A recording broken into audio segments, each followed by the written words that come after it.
Hello, it's me, Mario. Woohoo! You watching GRTV, my favorite. Wahoo!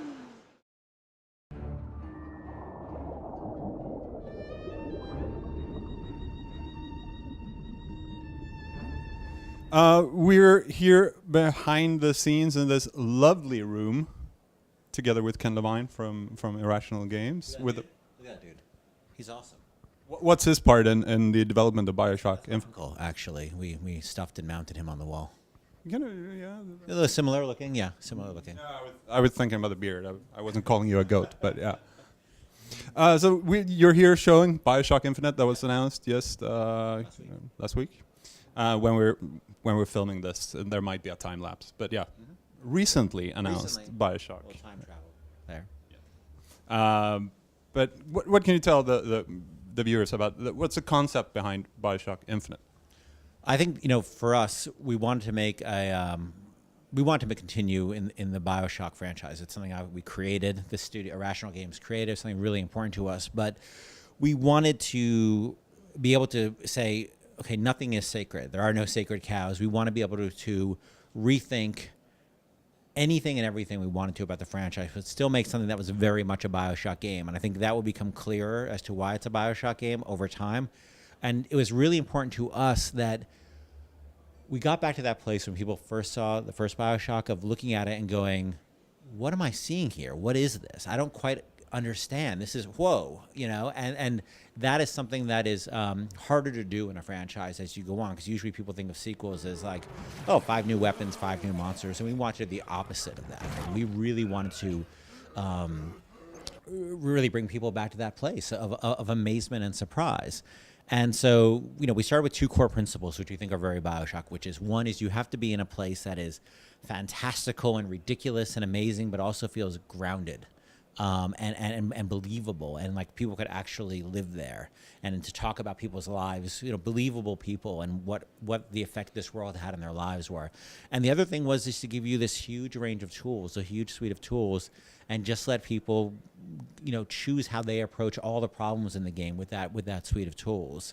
And those are the guiding principles for Bioshock game. But beyond that, everything else, we want to really challenge ourselves. I mean, the world of Columbia is totally different than the world of Rapture. The kind of encounters you can have when we release the, may have been released already, given the time travel nature of this conversation. The demo, you can see the kind of scale of spaces, the number of enemies you can encounter at once. The speed you'll be moving through some of the spaces on those skylines. It's very different aesthetically. Obviously, it's a completely different feel. The fact that you're a character this time, that you're not just a cipher in the world, that you're a character named Booker DeWitt, who gets a mission to go into this world. He's sort of a disgraced Pinkerton agent, sort of a turn-of-the-century security secret agent kind of character. He's seen better days. That you're sent to this world to find this woman Elizabeth, to take her out of the city, and then you find out that she's at the center of this entire conflict that's tearing this world apart. And to really give you this experience of that you hadn't had before, to be a character, to have somebody with you, a character you can interact with. We had done that trick before of having every character you encounter be behind glass windows.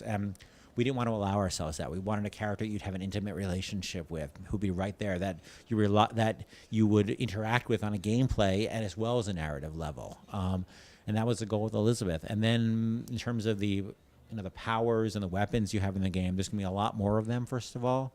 And we really want to experiment with how you use those and the kind of choices you're going to have to make, and maybe unlike previous Bioshock games, having to live with some of those choices as you develop your character. How did you? Of course, Rapture we've seen in the first Bioshock that you guys made, and then of course Bioshock 2, which you guys didn't make. But how did? And both of them were underwater, of course, with Rapture.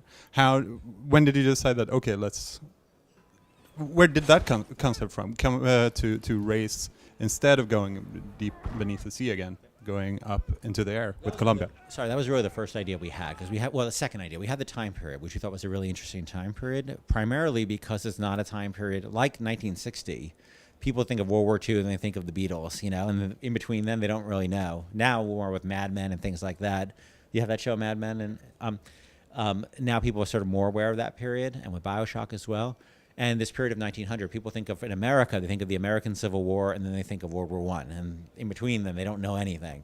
And that was a really interesting time because it was it was unexplored, and it was a really fascinating time period. And we'll be talking more about the history of that period. We talked some about in the presentation today of this America coming on the world stage. That was a really interesting time period for us.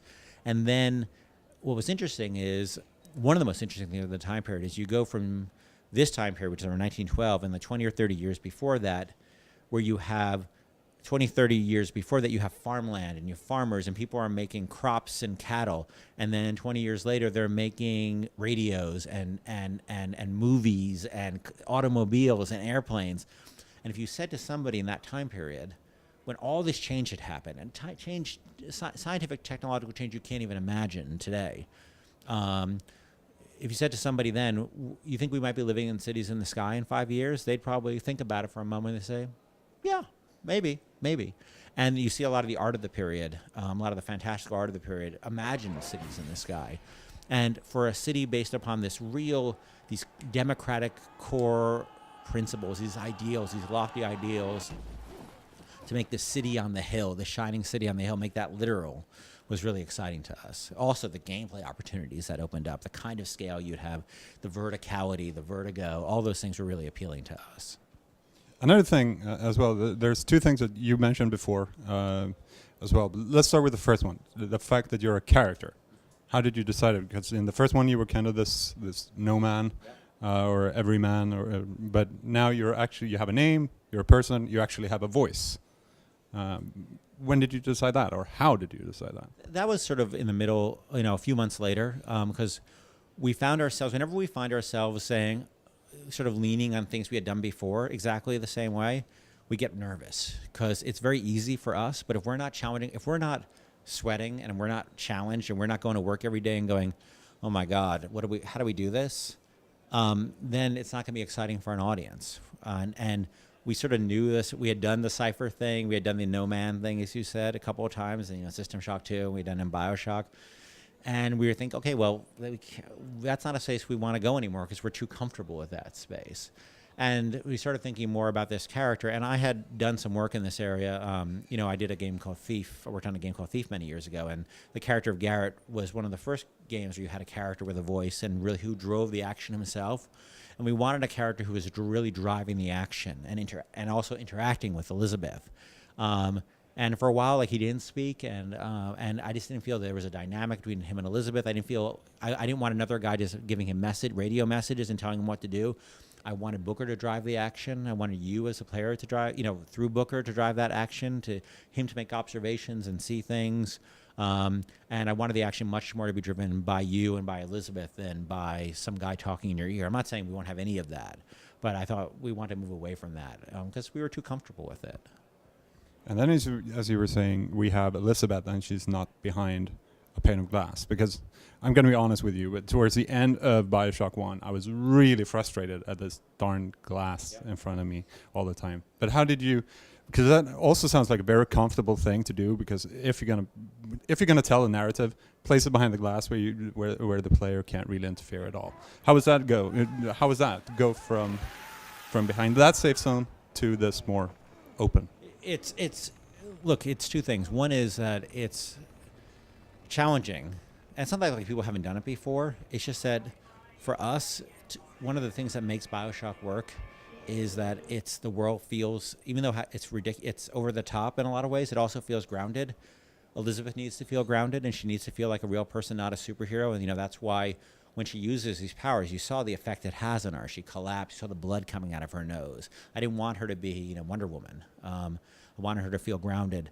And so to have a character who's with you, who's actually a character you buy into, is really tough. If it was just a squad mate or something, that would be a lot easier. But on the other hand, if we don't take these challenges on, it's not going to be interesting for us.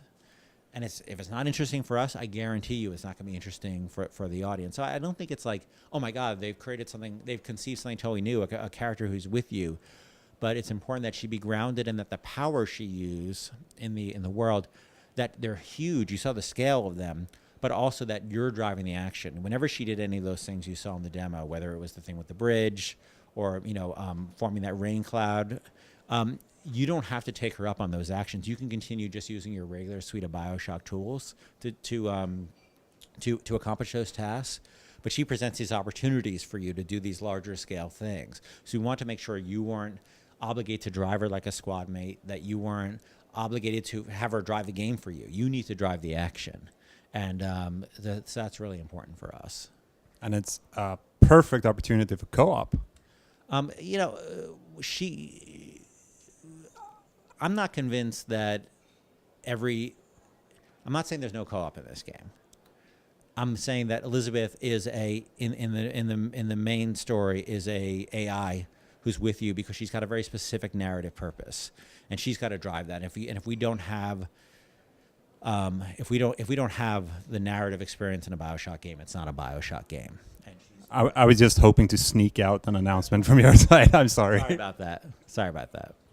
But one thing also with Bioshock, you were the irrational. You guys taught at least a big part of the game journalist core, and through them also to the readers, names like Ayn Rand and the philosophy behind Rapture. And any new author that's been inspiring you this time, or? It's such an interesting time period, and it's not as driven by a single writer, for instance, and look, Bioshock was also it was architecturally driven by a lot of people, like who we don't, people that aren't as familiar with by name, but obviously all the Art Deco stuff and just the time period and the music. There's a lot of influences. I think this game is less about one philosophy that one guy's driving than it is about how two different people could look at the same philosophy. You look at sort of the American Constitution, the writings of Thomas Jefferson and Ben Franklin and John Adams and George Washington. Now, two people could look at those same ideals and draw totally different conclusions from those same set of writings. And that was really interesting. And in any system is, go back to European history, you look at the Bible and you look at, a Protestant interpretation, a Catholic interpretation of the same book. And it's fascinating how the same work can drive people apart as much as it can bring them together. And that was sort of what was driving us. It's one thing that when I was looking at the demo, as you said, we're not sure that you guys at home have actually seen this when it goes up. But what we have like artwork actually in this room. I'm not sure we can get that on camera, but racist undertones in Colombia. We had at the gazebo, you had signs saying they'll take your gun, they'll take your wife, or take the women, or whatever it said. And as a European, you instantly get kind of those kind of movements in the U.S. today, like I'm reaching political territory here, but with the Tea Party movements and stuff like that. That's the first thing as a European that pops into my mind. Is that anything that you have wanted to touch through, like actual political philosophy as well? We're never interested in, hey, this is a metaphor for what's happening today. See, primarily because these are movements, these kind of movements, nativist movements, movements about racial identity and national identity. They're not particular to America. They're not particular to now, and they're not particularly actually to the time period of the game. They're very present at the time period of the game, and they're present now, but they've been present over and over and over again. You see in history, and you see these cycles. And I think it speaks to people because it's not about one thing. It's about an experience that they had in your country, they had in my country. It tore, these very notions tore Europe apart, and they've torn America apart. And they repeat, and they come back, and they come back, and they come back, and you see them come back even despite what the obvious results of some of these things are. They come back over and over again, and they're very present for some people. And some of the, as you said, the artwork you see is fairly mild compared to what you see in the real world. But the idea space is interesting because we're